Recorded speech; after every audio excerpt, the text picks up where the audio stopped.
Hello, everyone. Welcome back to Missouri Valley Conference Baseball, Rawlings First Pitch. Your host, Joe Healy, here today, joined by Belmont head baseball coach Dave Jarvis, who over the weekend celebrated his 1100th career victory between Three Rivers College and Belmont. First off, Coach, congratulations on that milestone, and thanks for joining us this morning. Well, thank you. I appreciate it, Joe. You know, there's so many people involved in it. So many great players and so many tremendous assistant coaches. Just a lot of blessings throughout all of that. And I just feel honored to be a part of it and feel very blessed. I guess that's the only way I know how to describe it. Yeah, understood.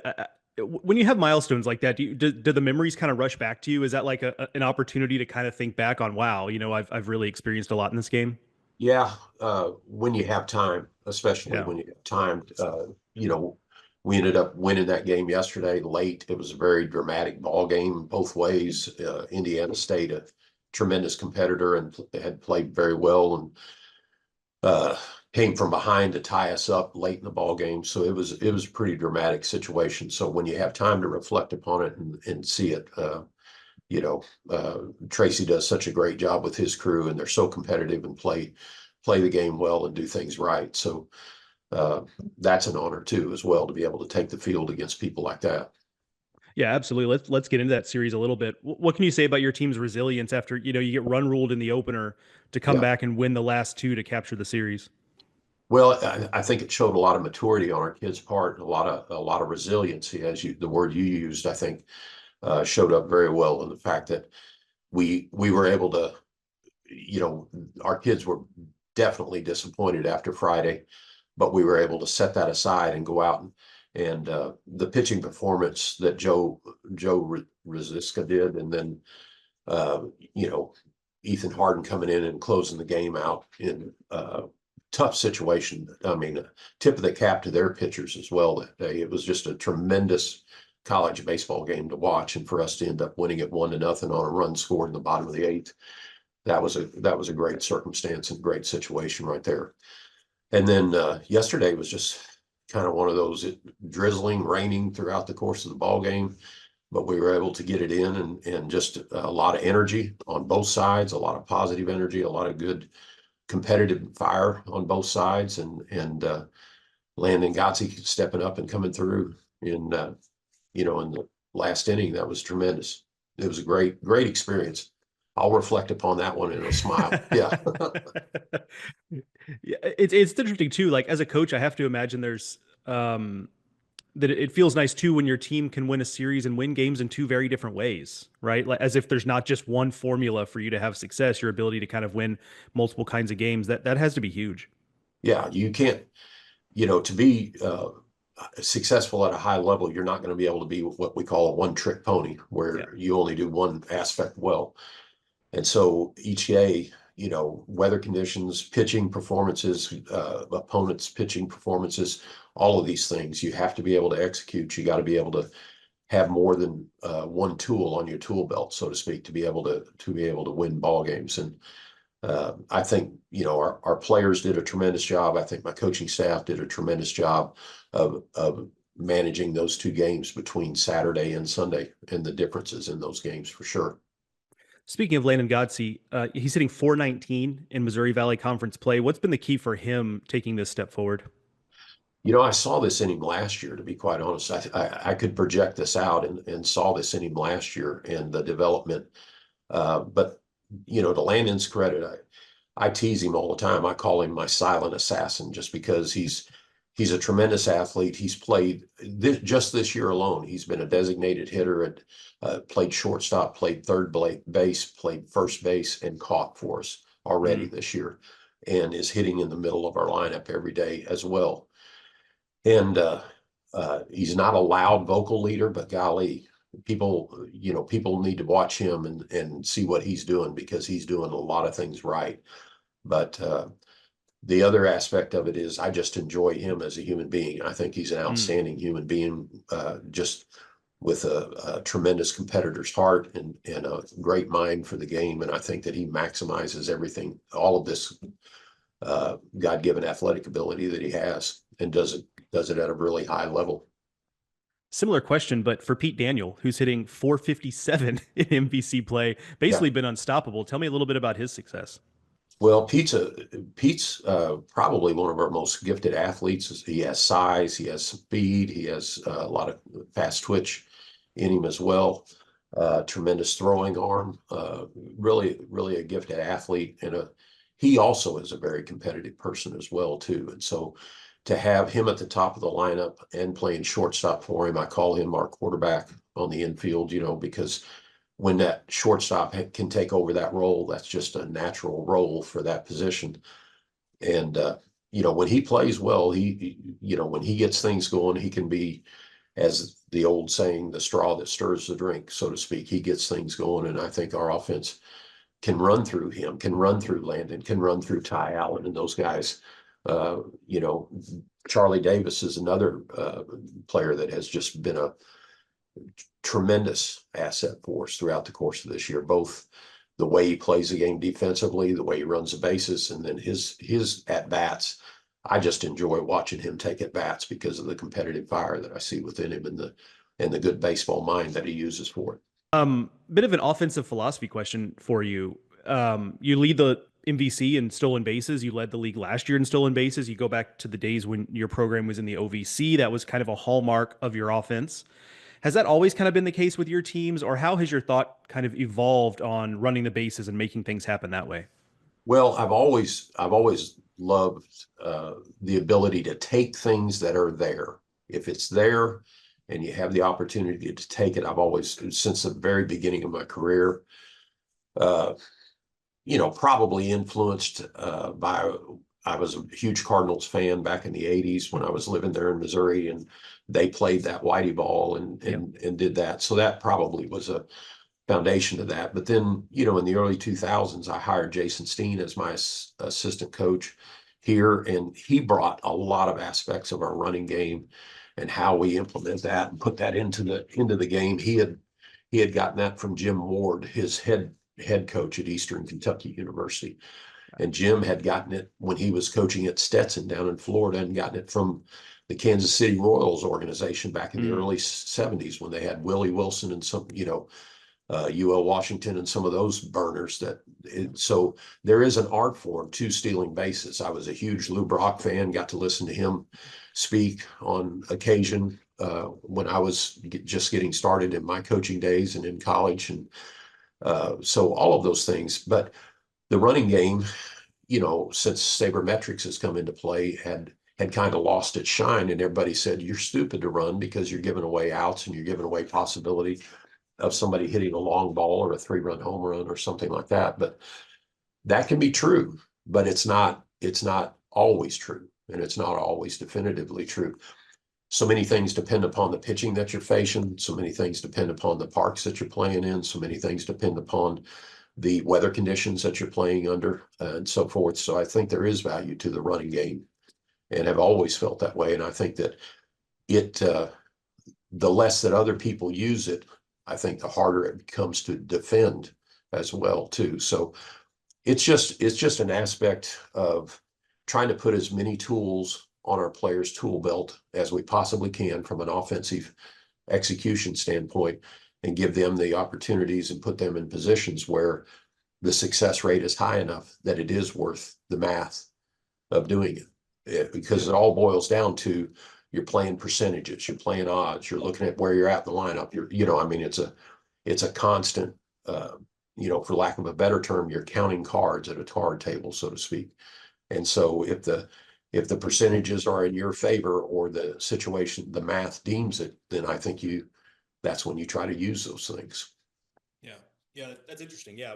Well, I mean, you and I could probably talk about this all day, so we'll move on. But I find base Sorry running so if I interesting. Just too long-winded there. no, no, no. I love that answer. Like that's why it made me think about, man, I could really actually ask about 5 follow-ups there. But it's Yeah, just base running is so interesting to me because I think for a layman, it's just speed. And yeah, like, sure, you got to have some of that. You can't be clogging up the bases, but so much is about intuition, yeah, understanding the pitcher's timing, understanding our, what are the pitcher and catcher times. All that stuff just goes into it. And like you mentioned, game situation, yes. where the risk reward is. So anyway, that'll be a separate podcast, Coach. You and I Okay. talk base running. All right. Um, one area where I feel like maybe you'd like to see a little bit more from your team as we go into the second half of the season is team defense. What would you like to see from your team defensively moving forward? Well, just more consistency. We've got to eliminate some the errors are part of the game. There's no doubt about that. There's going to be some errors, but team defense, you want to try to eliminate unnecessary errors. You want to try to eliminate routine play errors, and you know every play has a rhythm to it. Every play in baseball, and every rhythm is probably a little bit different than the previous play or any other play that's been made.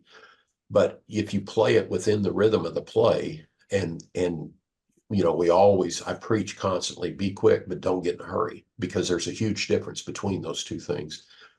So I'd rather a runner be, if it's a bang bang play at first base, I'd rather them be safe than us to get in a hurry and chuck a ball or throw it wildly or throw it around and open up other opportunities or other free 90s for an opponent.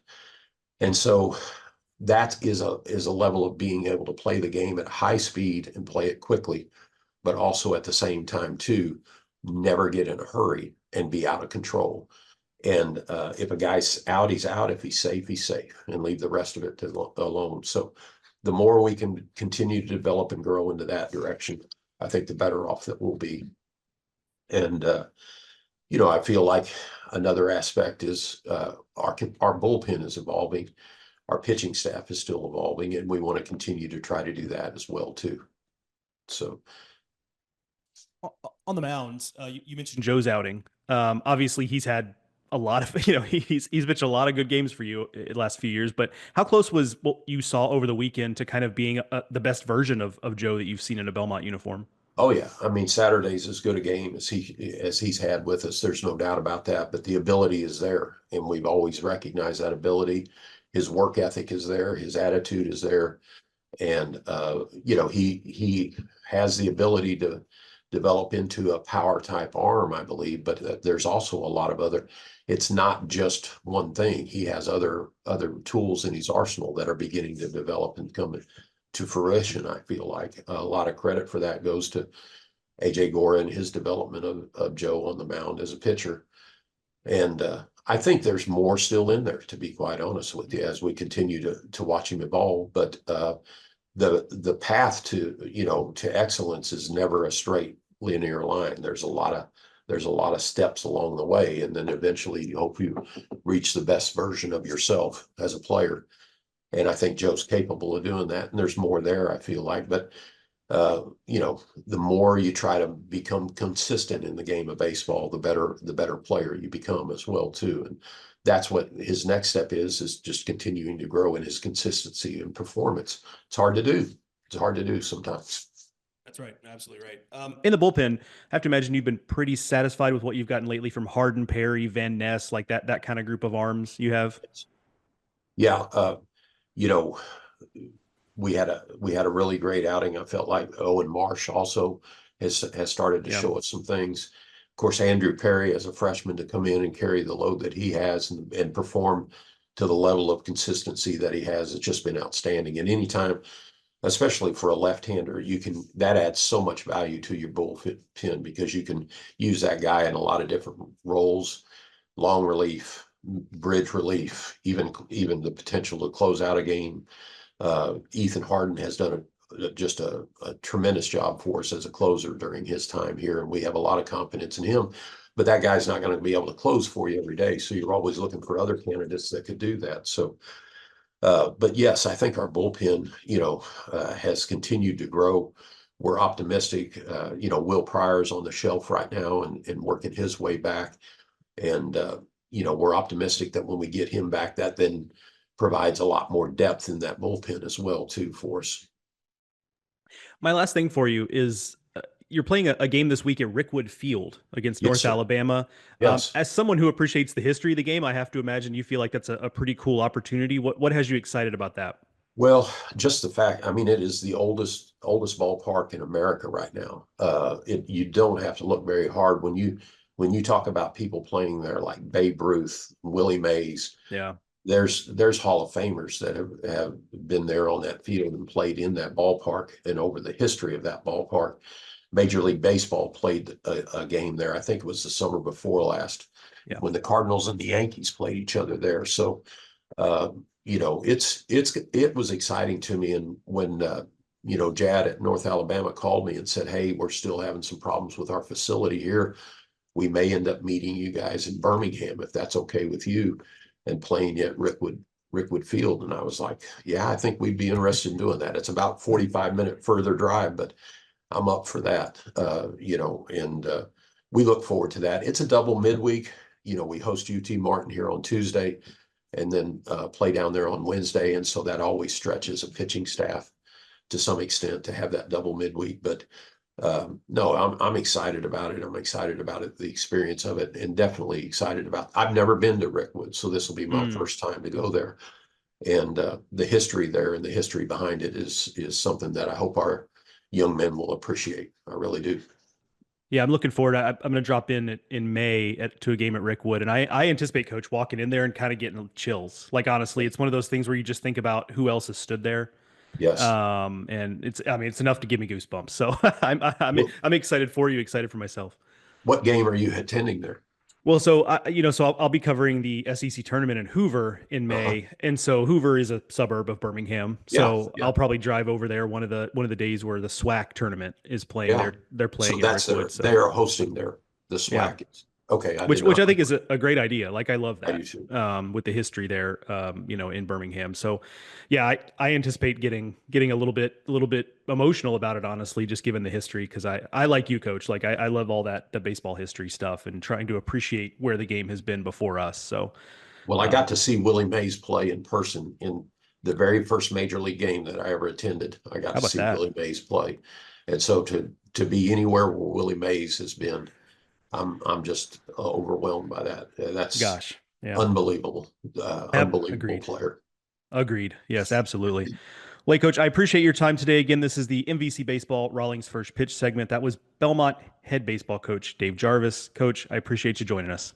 My pleasure, Joe. Thank you so much.